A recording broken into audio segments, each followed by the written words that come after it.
मराठवाड्याच्या बाबतीमध्ये एक धक्कादायक बातमी आहे। ही बातमी वाचल्यानंतर तुमच्या लक्षात येईल की मराठवाड्याच्या बाबतीत महाराष्ट्राच्या मंत्रिमंडळामध्ये नेमका काय कट शिजतो आहे। आजच्या दैनिक लोकमतचे संपादक नंदकिशोर पाटील सर यांचा एक महत्त्वाचा ब्लॉग आलेला आहे। हा ब्लॉग काढून नक्की वाचा। याच्यावरती विचार करा की नेमकं मराठवाड्याच्या बाबतीमध्ये काय घडतं आहे।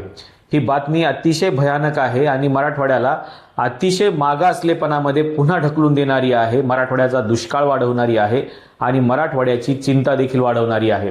ही बातमी जर तुम्ही आज वाचली असेल किंवा तुम्ही जर वाचली नसेल तर कदाचित काढून वाचून बघा। मराठवाड्याच्या बाबतीमध्ये जो पाण्याचा प्रश्न आहे तो पाण्याचा प्रश्न आता अत्यंत गंभीर बनत चाललेला आहे। पण या गंभीर बनण्याच्या बाबतीमध्ये महाराष्ट्र शासनाने पुन्हा याला जास्त गंभीर बनवण्याचा प्रयत्न सुरू केलेला आहे।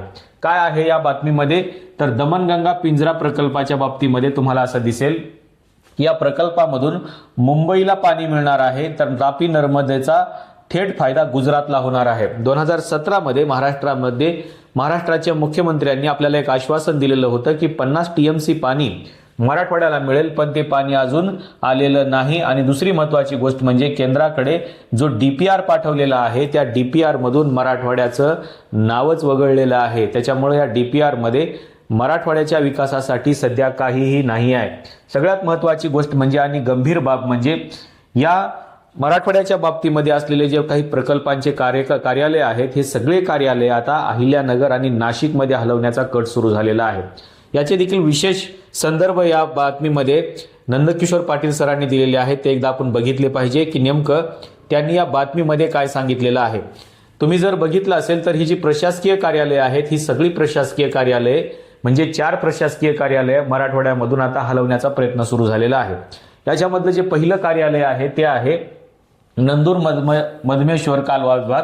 हा विभाग जो आहे हा कालवा विभाग थेट आष्टीला म्हणजे बीडकडे म्हणजे अहिल्यानगरच्या थोडंसं जवळ तिकडे हलवण्याचा कट रचलेला आहे। पूर्ण आधुनिकीकरण उपविभाग हा नाशिकला जाणार आहे। ऊर्ध्व पैनगंगा प्रकल्प हा लोणी अहिल्यानगरला जाणार आहे आणि विष्णुपुरी प्रकल्प हा आखाडा बाळापूरहून थेट नाशिकला जाणार आहे। म्हणजे हे सगळे जे कार्यालय आहेत मराठवाड्यामधले हे सगळे कार्यालय कुठे चाललेले आहे? आष्टी, नाशिक, अहिल्यानगर आणि नाशिक म्हणजे हे 4ही कार्यालय सध्या नाशिकला हलवण्याचा कट मोठ्या पद्धतीने रचला चाललेला आहे। दुसरी महत्त्वाची गोष्ट म्हणजे ही जी मराठवाड्याची सद्यस्थिती आहे ही पाण्याची सद्यस्थिती आपण बघितली पाहिजे। मराठवाड्याच्या पाणी प्रश्नासाठी सध्या आपल्याला किती निधी आवश्यक आहे तर तो जवळपास 60,000 कोटी रुपयांचा निधी मराठवाड्यासाठी आवश्यक आहे, पण हा निधी देखील आपल्याला दिला जात नाही। दुसरी महत्त्वाची गोष्ट म्हणजे 4.82 लाख हेक्टरचा अधिकृत सिंचन अनुशेष आपला बाकी आहे। मराठवाड्यामध्ये अतिशय पाणी टंचाई आहे, तीव्र पाणी टंचाई आहे आणि आपल्याला माहिती आहे की जल व सिंचन आयोगाच्या मानदंडानुसार मराठवाड्यामध्ये तब्बल 7.94 दशलक्ष घनमीटर पाण्याची प्रचंड मोठी तूट आहे। ही तूट कशी भरून काढायची याचं कुठलंही नियोजन महाराष्ट्र शासनाकडे नाही। गेल्या 75 वर्षामध्ये केवळ आपल्याला 335 टीएमसी पाणी आपल्याला मिळालेलं आहे। 2017 मध्ये जे आश्वासन दिलेलं होतं ते आश्वासन देखील आता पूर्ण झालेलं नाही आतापर्यंत। आणि जायकवाडीच्या प्रकल्पामधले जे कालवे आहेत दोन्ही कालवे डावा आणि उजवा कालवा याच्यामधून मराठवाड्याला जे पाणी सप्लाय होतो त्याच्यामध्ये डाव्या कालव्याची जी वाहन क्षमता आहे ती केवळ 40% तर उजव्या कालव्याची गळती तब्बल 70%वर गेलेली आहे। अशी परिस्थिती असताना हा सगळा कट मात्र इथे रचला जातो आहे। पण या सगळ्या बाबतीमध्ये मराठवाड्याचे सगळे जे नेते आहेत हे सगळे नेते मौन बाळगून आहेत। मराठवाड्याच्या या प्रश्नावरती कुठलाही नेता सध्या आक्रमक होताना पाहायला मिळत नाही। मराठवाड्यामधून अनेक आमदार आहेत, अनेक खासदार आहेत, अनेक मंत्री आहेत, तरीही या प्रकल्पाच्या बाबतीमध्ये किंवा हे जे काही सगळा कट रचला गेलेला आहे याच्या बाबतीमध्ये कोणीही कुठेही काहीही बोलायला तयार नाही। खरं कुठेही म्हणजे एक शब्दही इथल्या मराठवाड्याच्या नेत्यांनी अजूनही काढलेला आहे नाही। सगळेजण मौन बाळगून आहेत। मराठवाड्यासाठी हे सगळ्यात धक्कादायक बातमी आहे। एवढं मोठं मराठवाड्याच्या बाबतीमध्ये कांड घडत असताना आपण किंवा आपले नेते नेमके काय करत आहेत हा खरा प्रश्न आहे। 2017 मधल्या 50 टीएमसी पाण्याचं आश्वासन जे आहे त्याचं काय झालं याच्यावरती मराठवाड्याच्या नेत्यांनी पत्रकार परिषद घेणं गरजेचं आहे। केंद्राकडे पाठवलेल्या सुधारित डीपीआर मधून मराठवाड्याचा उल्लेख पूर्णपणे का काढला गेला याच्यावर देखील मराठवाड्याच्या नेत्यांनी बोलणं गरजेचं आहे। आणि संपूर्ण सिंचन आराखडा केवळ नाशिक आणि सिन्नर तालुक्याच्या फायद्यासाठी का वळवला जातोय याच्यावर देखील मराठवाड्याच्या नेत्यांनी बोलणं गरजेचं आहे। आणि कोकणातून वाहून जाणारं 168.75 अब्ज घनफूट पाणी वळवण्याचा शासन निर्णय का घेतला गेलेला आहे याच्यावरती देखील मराठवाड्याच्या नेत्यांनी बोलणं गरजेचं आहे। पण मराठवाड्याचे नेते मात्र या कुठल्याही गोष्टीवरती बोली बसणं गरजेचं होतं, पण मराठवाड्याच्या नेत्यांनी असं काहीही केलेलं नाही। साधं एखादं पत्र देखील मंत्रिमंडळातल्या कुठल्याही एखाद्या नेत्याने, आमदारांनी किंवा खासदारांनी हे मुख्यमंत्र्यांना दिलेलं नाही की तुम्ही दिलेल्या आश्वासनाचं नेमकं काय झालं। त्याच्यामुळं हा एक सिरियस विषय आहे, पण या सिरियस विषयावरती आपले नेते मौन बाळगून आहेत। म्हणून या विषयाकडे थोडंसं गांभीर्यानं बघणं गरजेचं आहे आणि तीव्र अशा स्वरूपाचा आंदोलनाचा इशारा देणे देखील गरजेचं आहे। मराठवाडा ही जी शेतकऱ्यांची भूमी आहे किंवा दुष्काळाची भूमी आहे, या शेतकऱ्यांसाठी मराठवाड्याच्या नेत्यांनी आक्रमक होऊन आपले प्रश्न मांडणं गरजेचं आहे। आणि मराठवाड्यामधून आपण लोकप्रतिनिधी निवडूनच कशासाठी देतो, आपल्याला दुसरं काहीही नाही पाहिजे आहे। मराठवाड्यामध्ये फक्त पाण्याचा प्रश्न जरी सुटला ना तरी हे नेते त्यांच्या नेतृत्व करण्याच्या कौशल्यामध्ये यशस्वी झाला असं आपण म्हणू शकतो, पण तसं होत नाही।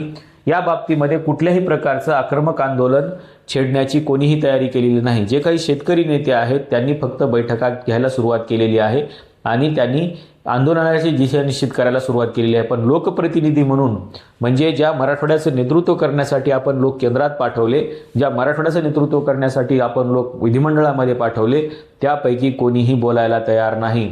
त्याच्यामुळं आपण जनतेने आता ह्या सगळ्या गोष्टीच्या बाबतीमध्ये या नेत्यांना प्रश्न विचारणं गरजेचं आहे की आमच्या पाण्याच्या प्रश्नावरती एवढं सगळं कांड घडत असताना तुम्ही नेमकं काय करत होतात। मराठवाड्यामधले जवळपास जे सगळे कार्यालय आहेत हे सगळे कार्यालय हलवण्याचा जो नाशिकला आणि अहिल्यानगरला हलवण्याचा कट रचला जातो आहे। या बाबतीमध्ये तुम्ही नेमकं काय केलेलं आहे हे एकदा तुम्ही बघणं गरजेचं आहे। तुम्ही जर या लेखामध्ये काही महत्त्वाच्या गोष्टी बघितल्या तर याच्यामध्ये त्यांनी स्पष्टपणानं सांगितलेलं आहे, नंदकिशोर पाटील सरांनी, की नेमकं मराठवाड्याच्या बाबतीमध्ये इथं काय घडतं आहे। बघा, नांदूर मधमेश्वर कालवा विभाग जो आहे हे छत्रपती संभाजीनगरहून आष्टीला हलवला जातोय। ऊर्ध्व पैनगंगा प्रकल्प नांदेडहून लोणी अहिल्यानगरला हलवला जातोय आणि पूर्ण आधुनिकीकरण उपविभाग तुप्याहून थेट नाशिकला हलवला जातोय आणि विष्णुपुरी प्रकल्प उपविभाग आखाडा बाळापूर ते नाशिकला हलवला जातोय। हा विष्णुपुरी प्रकल्प जो आहे याचा उल्लेख करत असताना सरांनी महत्त्वाचा उल्लेख केलेला आहे की आशियातील सर्वात मोठ्या उपसा सिंचन प्रकल्पाचं नियंत्रण करणाऱ्या यंत्रणेलाच नाशिकच्या ताब्यात देण्याचा हा प्रकार आहे। नेमकं काय घडतं हे लक्षात घ्या। हा लेख इतका महत्त्वाचा आहे, खरं तर याच्यावरती सगळ्याच मीडियाने लिहिणं गरजेचं आहे आणि सगळ्याच नेत्यांनी याच्यावरती बोलणं गरजेचं आहे। अन्यथा मराठवाड्याचा पाणी प्रश्न भविष्यामध्ये कधीही सुटणार नाही हे लक्षात घ्या आणि मराठवाड्याला पाणी मिळणार देखील नाही ही गोष्ट लक्षात घ्या। त्याच्यामुळं मराठवाडा हा प्रचंड मोठं वाळवंट बनत जाईल आणि मराठवाड्याच्या लोकांना पाण्यामुळे आपले प्राण गमवावे लागतील अशी परिस्थिती आहे। त्याच्यामुळं आताच सावध झालं पाहिजे आणि ह्या सगळ्या नेत्यांच्या बाबतीमध्ये जनतेनं आवाज उठवला पाहिजे आणि नेत्यांनी हा प्रश्न विधिमंडळामध्ये आणि संसदेमध्ये मांडला पाहिजे। यावरती आता लोकांनी फोकस करणं गरजेचं आहे आणि नेत्यांना आपण त्यासाठी मजबूर देखील करणं गरजेचं आहे। तुम्हाला नेमकं मराठवाड्याच्या या पाणी प्रश्नाबद्दल काय वाटतंय सांगायला विसरू नका।